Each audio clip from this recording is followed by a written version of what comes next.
ಇವತ್ತು night ಬ್ಯಾಂಗ್ಳೂರಲ್ಲಿನ already ನಾವು order ಮಾಡಿದ್ದೀವಿ. ಇವತ್ತು ನೈಟ್ ಗಾಂಜಾ ಟೆಸ್ಟ್ ಮಾಡುವ ಕಿಟ್ ಇಲ್ಲಿ ಕಳಿಸ್ತಾ ಇದ್ದಾರೆ. ಸೊ ನಾಳೆ ಬೆಳಗಾವಿಗೆ ಬರ್ತದೆ. ವಿತಿನ್ 2-3 ಡೇಸ್ ಎಲ್ಲ ಸ್ಟೇಷನ್ಗಳಿಗೂ ಕೊಡ್ತಾ ಇದ್ದೀವಿ.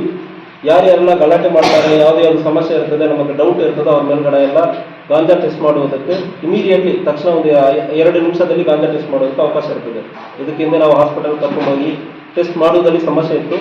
ಈಗ ನಾವು ಗಾಂಜಾ ಟೆಸ್ಟ್ ಮಾಡೋದಕ್ಕೆ ತಕ್ಷಣ ಮಾಡೋದಕ್ಕೆ ಅವಕಾಶ ಇರ್ತದೆ. ಅದು ಇನ್ನೂ ಒಂದು 2 ದಿವಸದಲ್ಲಿ ಶುರುವಾಗುತ್ತದೆ.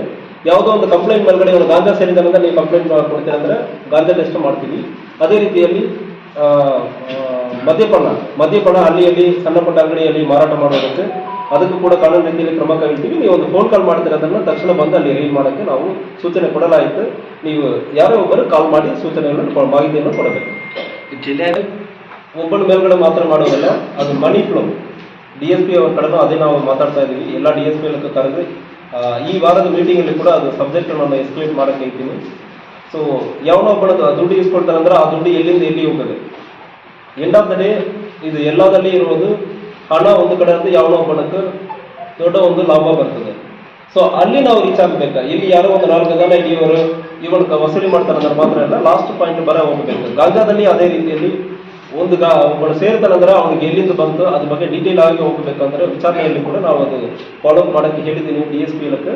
ನಾನು ಕೂಡ ಕೆಲವೊಂದು ಕೇಸ್ ಇಂಪಾರ್ಟೆಂಟ್ ಕೇಸಲ್ಲಿ ಪರ್ಸನಲಿ ಫಾಲೋ ಅಪ್ ಮಾಡ್ತೀನಿ. Practically we have the difficulty.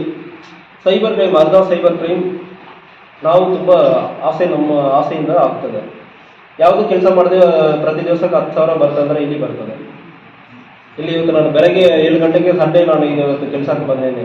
ನನಗೆ ಸಂಬಳ 4,000 ಅಷ್ಟೇ ಗೌರ್ಮೆಂಟ್ನಿಂದ ಕೊಡ್ತಾ ಇರೋದು. ಈ ಎಕ್ಸಾಮ್ ಎಲ್ಲ ಪಾಸ್ ಮಾಡಿ ನನಗೆ ಸಿಗ್ತಾ ಇರೋ ಸಂಬಳ 4,000 ಕೊಡ್ತಾರೆ.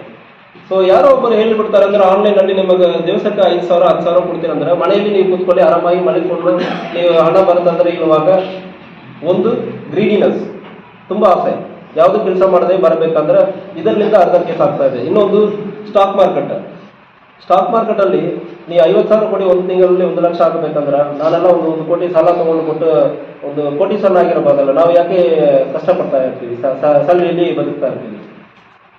ಸೊ ಲಾಜಿಕಲಿ ಸ್ವಲ್ಪ ಜನರು ಯೋಚನೆ ಮಾಡಬೇಕು. 3ನೇ ವಿಚಾರ ಹೆದರಿಕೆ. ನಿಮ್ಮ ಮೇಲೆ ಇಂದಾಗ ಒಂದು ಇದು ಆಗಿದೆ, ನಿಮ್ಮ ಪಾರ್ಸಲಲ್ಲಿ ಒಂದು ಗಾಂಜಾ ಸಿಕ್ಕಿದೆ, ಇಂದಾಗ ಹೆದರಿಕೆ ಮಾಡುವುದು. ಮೋಸ್ಟ್ ಆಫ್ ದ ಕೇಸಸ್ ಒಂದು ಭಯದ ಮೇಲೆ ನಡೀತಾ ಇದೆ, ಇನ್ನೊಂದು ಹೆದರಿಕೆ ಮೇಲೆ, ಇನ್ನೊಂದು ಆಸೆ ಮೇಲೆ. ಸೊ ಇದು ನಾವು ಸುಧಾರಣೆ ಆಗಬೇಕು. ಸೊ ಅವೇರ್ನೆಸ್ ನಾವು ಮುಟ್ಟಿಸ್ತಾ ಇದ್ದೀವಿ. ಇದು ನಾವು ಒಬ್ಬರೇ ಮಾಡೋ ಕೆಲಸ ಇಲ್ಲ. ಇದರಲ್ಲಿ ತಪ್ಪು ಎಲ್ಲಿ ನಡ್ತಾ ಇದೆ ಅಂದ್ರೆ ನೀವು ನೋಡ್ತೀರಂದ್ರೆ ಯಾರು ಬ್ಯಾಂಕ್ ಅಕೌಂಟ್ ಯಾರು ಬೇಕಾದ್ರೂ ಆಪ್ರೇಟ್ ಮಾಡಬಾರ್ದು ಅಂದ್ರೆ ಫಸ್ಟ್ ಬ್ಯಾಂಕ್ ಸ್ವಲ್ಪ ಸುಧಾರಣೆ ಆಗಬೇಕು. ಆಗ್ತಾ ಇರೋ ಬ್ಯಾಂಕ್ ಅಕೌಂಟ್ ಎಷ್ಟು ಫಾಲ್ಸ್ ಅಕೌಂಟ್ ಇದೆ ಅದು ಫಸ್ಟ್ ಆಫ್ ಆಲ್ ನಿಮ್ಮ ಬ್ಯಾಂಕ್ ಅಕೌಂಟ್ಗೆ ಅವರ ಜವಾಬ್ದಾರಿ ಆಗಬೇಕು. ಬೇಕಾಗಿರುವುದು ಫಿನಾನ್ಸ್ ಮಾಡಬೇಕಾಗಿರೋದು ರೆಗ್ಯುಲೇಟರಿ ಅಥಾರಿಟಿ ಇರ್ತದೆ, RBI ಇರ್ತದೆ, ಇಂತಹ ರೆಗ್ಯುಲೇಟರಿ ಅಥಾರಿಟಿ ಇರ್ತದೆ. 2 ಕಾಲ್ ಬರ್ತದೆ ನಮಗೆ. ಸೊ ಆ ಕಾಲಲ್ಲಿ ಯಾರು ಮಾಡ್ತಾನೆ, ಬಾಂಗ್ಲಾದೇಶಲ್ಲಿಂದ ಕಾಲ್ ಮಾಡ್ತಾನೆ ಮತ್ತು ಇದರಲ್ಲಿಂದ ಕಾಲ್ ಮಾಡ್ತಾರೆ. ಇಲ್ಲಿ ಒಂದು ಟ್ರಯಾಂಗಲ್ ಇರ್ತದೆ, ಮ್ಯಾನ್ಮಾರ್, ಥೈಲ್ಯಾಂಡ್ ಈ ಮಧ್ಯದಲ್ಲಿ, ಅಲ್ಲಿಂದ ನಮಗೆ ಕಾಲ್ ಮಾಡ್ತಾರೆ. ಇಂಡಿಯನ್ ನಂಬರ್ ಥರ ನಮಗೆ ಕಾಣ್ತದೆ. ಸೊ ಇದು ಟೆಲಿಕಾಂ ಸೆಕ್ಟರ್ ಇದು ರೆಗ್ಯುಲೇಟ್ ಮಾಡಬೇಕಾಗಿರುವ ಕೆಲಸ. ಇಂಥ ಕಾಲ್ಸ್ ಎಲ್ಲಿ ಜನರೇಟ್ ಆಗುತ್ತದೆ, ಯಾವ ನಂಬರ್ಲಿಂದ ಜನರೇಟ್ ಆಗಿ ಇದನ್ನು ಯೂಸ್ ಮಾಡ್ತಾ ಇದ್ದಾರೆ. ಈಗ ಥೈಲ್ಯಾಂಡ್ಗೆ ಇಲ್ಲಿ ಆಗಿದ್ರೆ ನೋಡಬೇಕು. ಒಂದು ಜನರ ಆಸೆ, ಇನ್ನೊಂದು ಕ್ರೈಮ್ ಆಗೋದಕ್ಕೆ ನಾವು ಅವಕಾಶ ಕೊಡ್ತಾ ಇದ್ದೀವಿ. ಆ ಅವಕಾಶವನ್ನು ನಾವು ತಡೆ ಮಾಡಬೇಕು. ಆ ಹಿನ್ನೆಲೆಯಲ್ಲಿ ಅದನ್ನು ಕಂಟ್ರೋಲ್ ಮಾಡಬೇಕು.